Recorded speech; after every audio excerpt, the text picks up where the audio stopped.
सभी मिलकर ईश्वर का मुख्य निज नाम ओम का उच्चारण करेंगे।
श्रद्धयाग्नि समिध्यते श्रद्धया हूयते हवि श्रद्धां भगस्य मूर्धनि वचसा वेदयामसि। ॐ प्रियं श्रद्धे ददतः प्रियं श्रद्धेदिदाशतः प्रियं भोजेषु यज्जस्वम् इदम् उदितं कृधि। ॐ यथा देवा असुरेषु श्रद्धामुग्रेषु चक्रिरे एवं भोजेषु यज्जस्वम् अस्माकमुदितं कृधि। ॐ श्रद्धां देवा यजमाना वायुगोपा उपासते श्रद्धां हृदययाकूत्य श्रद्धया विन्दते वसु। ॐ श्रद्धां प्रातर्हवामहे श्रद्धां मध्यं दिनं परि श्रद्धां सूर्यस्य निमृचि श्रद्धे श्रद्धापये हनः। हे सच्चिदानंद स्वरूप परमात्मा, हम आपके समक्ष नमन करते हैं प्रभु। आपकी कृपा से हमारा शरीर स्वस्थ हो, हमारी भावनाएं पवित्र हो, हमारा मन निर्मल शांत व स्थिर हो, हमारी बुद्धि सूक्ष्म सत्यपरायण हो, हमारा समग्र जीवन पवित्र व विकसित बनकर आपके भजन स्मरण ध्यान तथा आपकी आज्ञाओं के पालन में व्यतीत हो। हे प्रभु, हम पर ऐसी कृपा कीजिए कि हम आपको खोज सके, प्राप्त कर सके, अपने आप को जान सके, सत्य को जान सके, उसे जीवन में उतार सके। प्रभु, सब कुछ आपका ही है। सबका मंगल हो, सबका भला हो, सबका कल्याण हो।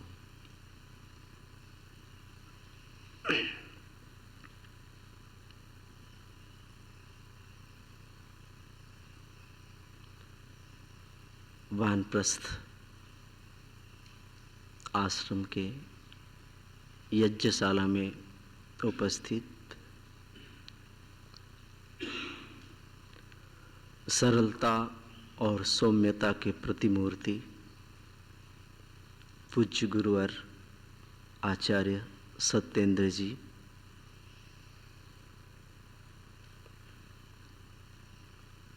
वंदनीय मातृशक्ति, अपने आंतरिक मलों को दूर करने में प्रयत्नशील सभी साधकगण, गुरुकुल में अध्ययनरत भावी आचार्यगण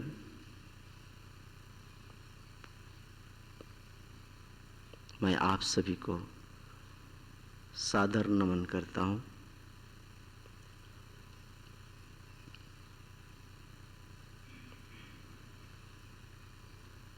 मेरा सौभाग्य है कि मैं आप सभी का दर्शन करने के लिए आप लोगों के सामने आ पाया हूं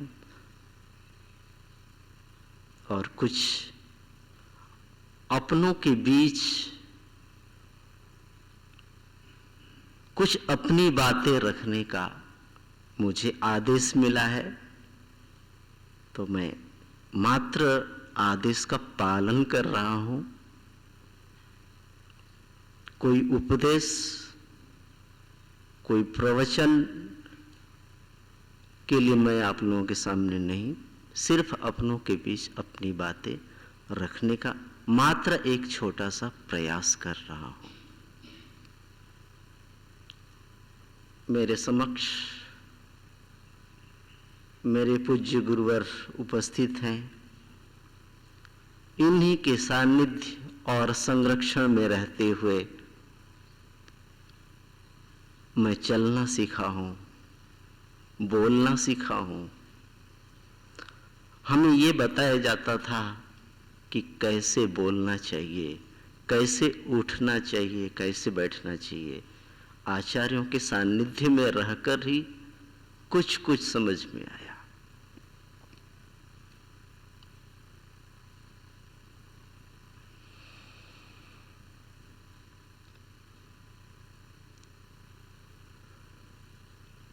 तो हम प्रवचन बहुत सुनते हैं, बहुत सारे पुस्तकों का अध्ययन करते हैं। सालों से आप लोग भी अध्ययन कर रहे होंगे और अनेक विद्वानों के रोज प्रवचन सुनते होंगे।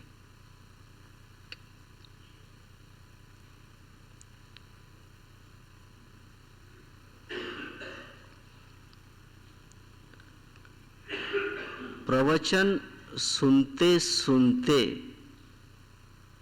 यज्ञों को करते करते, स्वाध्याय करते करते, संध्या के मंत्रों को दोहराते दोहराते कई बार ऐसी स्थिति आती है कि हम यांत्रिक बन जाते हैं।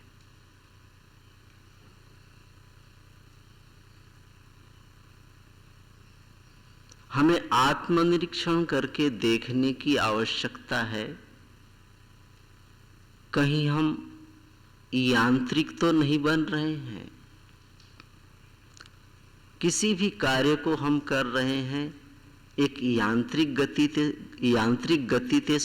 गति से तो नहीं कर रहे हैं।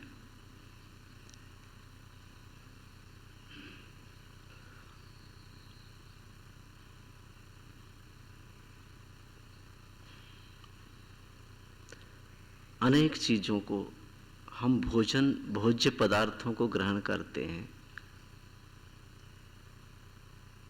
यदि किसी को अपच की बीमारी हो जाए तो चिंता वाली बात है ना।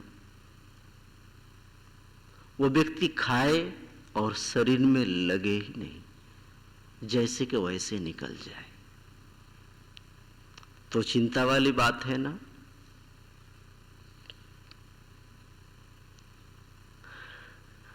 कहीं हमारी भी वैसी स्थिति तो नहीं है।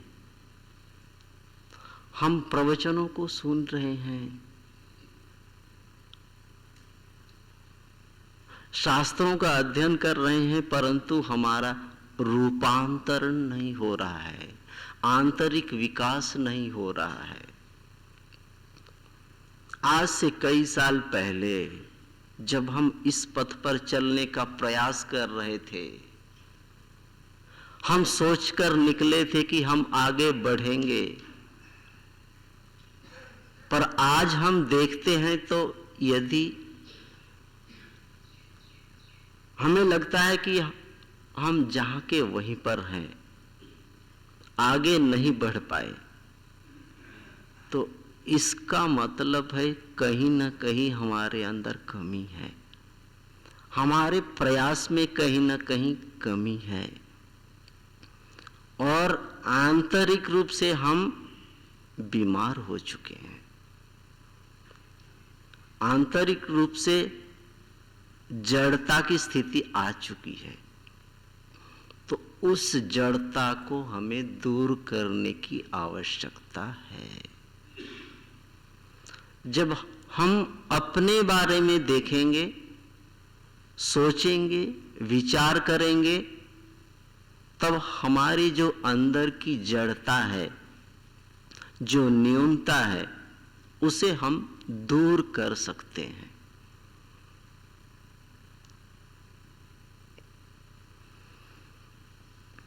जब हम घर से निकलकर आते हैं आध्यात्मिक क्षेत्र में, तो बहुत जोश होता है। आप लोगों में भी बहुत कुछ ऐसा ही रहा होगा। दुनिया को बदल डालेंगे, पलट देंगे देश को, गांव गांव जाकर प्रचार करेंगे। कुछ ऐसा ही मैं भी ऐसा ही सोचा था, दुनिया को बदलने के लिए सोचा था, और अंततः अब हताश नहीं हूं, निराश नहीं हूं, पर अब इस स्थिति में पहुंच चुका हूं मैं कि अपने आप को बदल कर देखूं। दुनिया को बदलूं या ना बदलूं, अपने आप को बदलना कितना कठिन काम है। गुरुकुल सुंदरपुर में हमारे आप लोगों के बीच में निरंजन जी हैं। 2003 में मैं गुरुकुल सुंदरपुर में आया था, और उस समय एक पागल जैसा था मैं, बिल्कुल पागल। मैंने अपने साथ कई सारे विद्यार्थियों को लाया, कुल हम 7 विद्यार्थी आए थे, और मेरे मस्तिष्क में क्या काम कर रहा था कि विद्वानों का एक टीम तैयार करके यहाँ पूरा वहाँ से निकलेंगे। 7 विद्यार्थी पूरा, 2 विद्यार्थी बिल्कुल घर से, और सभी को जोश दिलाने वाला, वो नेतृत्व करने वाला, बस यही पागल था। 2 विद्यार्थी वहाँ से भागे कुछ दिन रहकर, 1-8 महीने में। फिर उसके बाद 5 थे हम, 5 विद्यार्थी वहां पर रहे। तो 5 विद्यार्थी रहे, हम वहां से लगभग 9 महीना अध्ययन करने के बाद गुरुकुल कालवा चले, कालवा में रहे। पर दिमाग में यही काम कर रहा था कि समाज का काम कर रहा है, राष्ट्र का काम करना है, बदल देंगे समाज को, सारी दुनिया को बदल देंगे। तो आप लोगों में भी ऐसे कुछ होंगे दुनिया को बदलने वाले, अभी भी सोच रहे होंगे दुनिया को बदल देंगे। अच्छी बात है, ये सोच गलत नहीं है, बहुत अच्छी बात है, ऐसे ही सोच होना चाहिए। जब उत्साह होगा नहीं, ऐसे सोचेंगे नहीं, तो हम करेंगे क्या? सोच तो ऐसे ही होना चाहिए ना।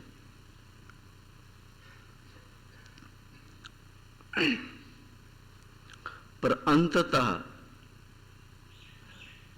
अपने आप को जब धीरे धीरे धीरे धीरे हम विद्वानों के सानिध्य में रहते हैं, तो पता चलता है कि हम कहां पर खड़े हैं, और अपने अंदर के जो न्यूनताएं हैं, आंतरिक दोष हैं, उन एक एक दोषों को, एक एक कमियों को दूर करने में कितना परिश्रम करना पड़ता है। और जब तक हम अपने अंदर की कमियों को दूर नहीं करते हैं, तब तक हम समाज के लिए उपयोगी नहीं बन सकते। हम समाज का उपकार क्या करेंगे? हम समाज के लिए समस्या उत्पन्न करने वाले बन जाते हैं। उपद्रव हम ही मचाएंगे जब तक हम अपने अंदर के कमियों को दूर नहीं करते हैं।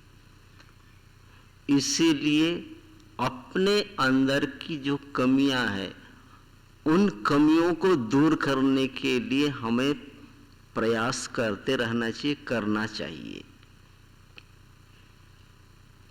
यदि हम अपने अंदर की कमियों को दूर कर पाएंगे तो समाज के लिए हम उपयोगी हो सकते हैं। हम कुछ भी न करें, केवल जाकर कहीं पर बैठ भी जाए, हमारे आचरण से बहुत कुछ हम दे सकते हैं। एक बात सोच कर देखिए, हम जिन व्यक्तियों को श्रद्धा के साथ नमन करते हैं, जिनका हम अनुकरण करते हैं,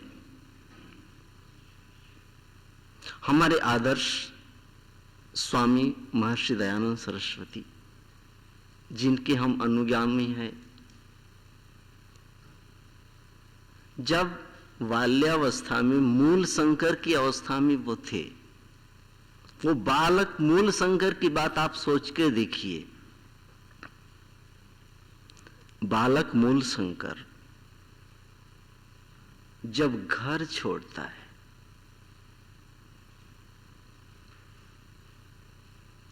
तो उस समय उस बालक के मन में क्या होता है? क्यों छोड़ा था उस बालक अपने घर को?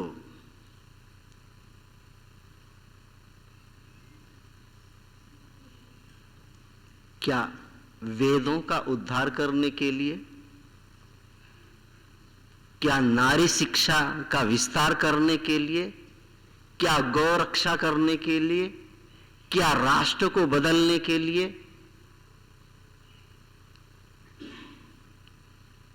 क्या उस बालक ने क्यों छोड़ा घर? सोच कर देखिए।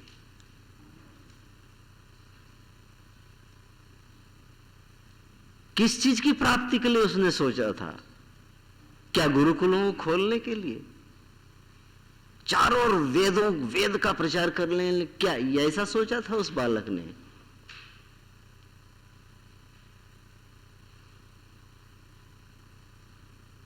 घर घर में यज्ञ हो, मैं यज्ञ का प्रचार करूंगा, क्या ऐसा लक्ष्य लेकर उस बालक ने घर छोड़ा था?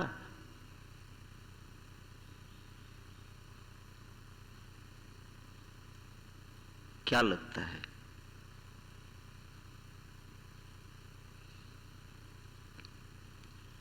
मुझे जहां तक समझ में आया कि इनमें से एक भी लक्ष्य लेकर उस बालक ने घर को नहीं छोड़ा था। और जिसके लिए उस बालक ने घर को छोड़ा था वो है सत्य, केवल और केवल सत्य। सत्य को जीवन में धारण करने के लिए, सच्चे शिव का दर्शन करने के लिए। यदि हम भी उस बालक की सिर्फ एक चीज को पकड़े, मात्र और मात्र एक चीज, सत्य, जीवन में हमें सत्य को धारण करना है और सत्य की उपलब्धि के लिए पूरा अपने जीवन को स्वाहा करना है, सिर्फ एक चीज के लिए। यदि एक चीज के लिए हम जीना प्रारंभ कर दे तो हम वेदों की भी रक्षा कर लेंगे, घर घर हवन का भी प्रचार कर लेंगे, गौ रक्षा भी हम कर लेंगे, राष्ट्र रक्षा भी कर लेंगे और संस्कृति का उत्थान भी कर लेंगे। किसके माध्यम से? केवल और केवल सत्य के माध्यम से। तो हमें सोचने की आवश्यकता है, हमें चिंतन करने की आवश्यकता है, हमें विचार करने की आवश्यकता है। हम जो शास्त्रों का अध्ययन कर रहे हैं, हम हवन करते हैं, स्वाध्याय करते हैं, सत्संग करते हैं, ये हमारे लिए साध्य है या साधन? साधन है। इन साधनों को अपनाते हुए हमें कहां पहुंचना है? साध्य तक, परमात्मा तक, सत्य तक। बाकी सभी चीजों से हम समझौता करें, पर सत्य से समझौता नहीं।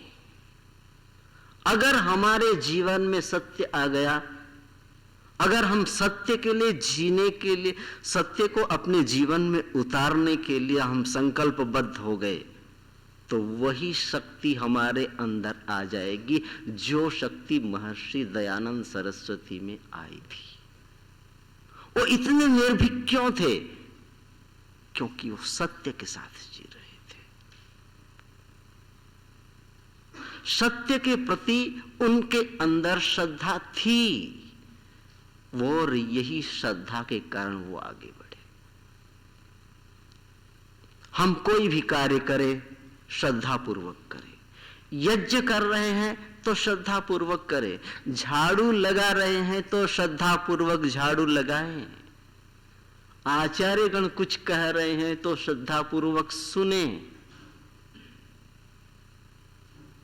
हमारा देखना श्रद्धा युक्त हो, हमारा बोलना श्रद्धा युक्त हो, हमारा सोचना श्रद्धा युक्त हो। हम कोई भी क्रिया को कर रहे हैं, श्रद्धा पूर्ण होकर कर रहे हैं, तो हमारी सारी क्रियाएं सफल होगी और हम सत्य की ओर बढ़ पाएंगे और उस परमात्मा को अधिगत कर पाएंगे। श्रद्धा के बिना हम एक कदम भी आगे नहीं बढ़ सकते। श्रद्धा का मतलब क्या है? श्रद्धा, सत्य को धारण करना, सत्य के प्रति विश्वास। सत्य के प्रति विश्वास होना चाहिए। सत्य के लिए जो चीज जैसी है उस चीज को उसी रूप में स्वीकार करना। और जब सत्य को धारण करने के लिए हम प्रयास करेंगे तो आंतरिक जितने भी दुर्बलताएं हैं वो सामने आएगी। क्योंकि ऐसी स्थितियां आएगी, अब इस स्थिति में मुझे क्या करना चाहिए, मैं करूं या न करूं। क्योंकि एक और आप सत्य के मार्ग में चल रहे हैं, तो ऐसी स्थिति आएगी यहां मुझे क्या करना चाहिए। डर भी उत्पन्न होगा, लगेगा यहां झूठ बोल दूं, यहां चालाकी करूं। और सत्य के मार्ग में चलने वाले कोई चालाकी नहीं, नंगा होना होता है, बिल्कुल नंगा। जैसा है, मैं चोर हूं ये मुझे स्वीकार करना है, मैं झूठा हूं मुझे स्वीकार करना होगा। कोई बोलेगा कि आप चोरी कर रहे हो, आप गलत कर रहे हो, सफाई नहीं, हमें सफाई नहीं देनी है, हमें खुद देखना है कि मैं क्या हूं। यदि मैं मुझसे गलती हो रही है और मैं ये मान रहा हूं कि हाँ मैं गलत कर रहा हूं, इसका मतलब है मैं सत्य को स्वीकार कर रहा हूं। मुझसे मैंने झूठ बोला है, किसने कहा कि आपने झूठ बोला, तो मुझे स्वीकार करना, हाँ मैं झूठा हूं, मुझसे गलती हो गई। मेरे अंदर क्रोध है, मैं क्रोधी हूं, मुझे स्वीकार करना होगा कि मैं क्रोधी हूं। मेरे अंदर काम के भाव उत्पन्न हो गए, मुझे स्वीकार करना होगा कि मैं कामी हूं, मैं क्रोधी हूं, मैं लोभी हूं, मैं मोही हूं। पहले इसे स्वीकार करना होगा। जैसा है वैसा अपने आप को जब तक हम स्वीकार नहीं करेंगे तब तक हम अपने आप को रूपांतरित नहीं कर सकते, रूपांतरण नहीं कर सकते। सत्य के मार्ग में चलने के लिए हमें, इस मार्ग में चलने के लिए हम जैसे भी हैं वैसे अपने आप को स्वीकार हमें करना होगा। कोई सफाई नहीं, कोई चालाकी नहीं, किसने देखा है मुझे, मैं चोर नहीं हूं, ये नहीं चलेगा। यहां तो सत्य की ओर बढ़ने के लिए बस यही है, बिल्कुल कपड़े उतारो, बिल्कुल नग्न, माने जैसा है वैसा हमें स्वीकार कर। मैं ये हूं, मैं चोर हूं। हमें डर लगता है ऐसा बोलने में, लगता है ना। मैं चोर हूं बोलना सरल काम नहीं है। मैं क्रोधी हूं ये कहना सरल काम नहीं है। मैं कामी हूं ये बोलना सरल काम नहीं है। पर हमारे अंदर जन्म जन्मांतर के संस्कार हैं। हमें स्वीकार करना, भाई मेरे अंदर काम भी है, क्रोध भी है। कभी मैं क्रोधित हो जाता हूं, कभी मोही हो जाता हूं, कभी लोभी हो जाता हूं। मुझे स्वीकार करना होगा। अगर मैं स्वीकार कर लेता हूं तो मैं सत्य की ओर बढ़ रहा हूं। अगर मैं स्वीकार नहीं कर रहा हूं तो मैं सत्य का सामना करने में अभी असमर्थ हूं। तो आगे बढ़ने के लिए हमें सत्य को स्वीकार करना है। अपने आप को, मैं जैसा भी हूं उसको उसी रूप में स्वीकार करना है। अब पहले हम अपने आप को स्वीकार करेंगे, फिर स्वीकार करेंगे मैं क्रोधी हूं। ये स्वीकार करने के बाद ही मैं क्रोध को दूर करने का प्रयास कर सकता हूं। मैं स्वीकार नहीं करूंगा तो मैं अपने गलतियों को सही सिद्ध करने का प्रयास करूंगा, 1000 दलील दूंगा और सामने वाले को गलत सिद्ध करने का प्रयास करूंगा। प्रायः हम यही करते हैं। तो हमें अपने जीवन को आगे बढ़ाना है, सत्य को जीवन में धारण करना है। हम राष्ट्र का हम काम करेंगे, देश का काम करेंगे, समाज का काम करेंगे। ये सब कुछ करने के लिए अपने आप को पवित्र बनाना है, निर्मल बनाना है, शुद्ध बनाना है। योग दर्शन का एक छोटा सा सूत्र, शौच, उसमें जो शौच कहा गया है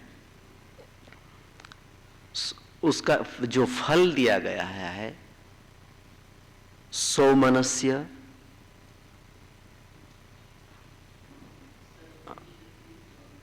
सत्व शुद्धि, सौमनस्य, इंद्रिय एकाग्र्य, इंद्रिय जय, आत्मदर्शन योग्यत्वानि च। जो सौमनस्य की जो स्थिति आती है वो आंतरिक शुद्धि से। हमारा मन जब पवित्र होता है तो पवित्र मन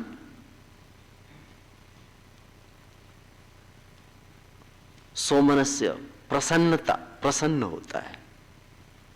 और जब मन प्रसन्न होता है तो वही मन एकाग्रता को प्राप्त करने में समर्थ होता है। और मन, अब जब हमारा मन एकाग्र होता है तो इंद्रियों पर हमारा नियंत्रण होता है। अब हम इंद्रियों को अपने हिसाब से चला सकते हैं। और फिर आत्मदर्शन की योग्यता उसके बाद। मन पवित्र होगा तो वो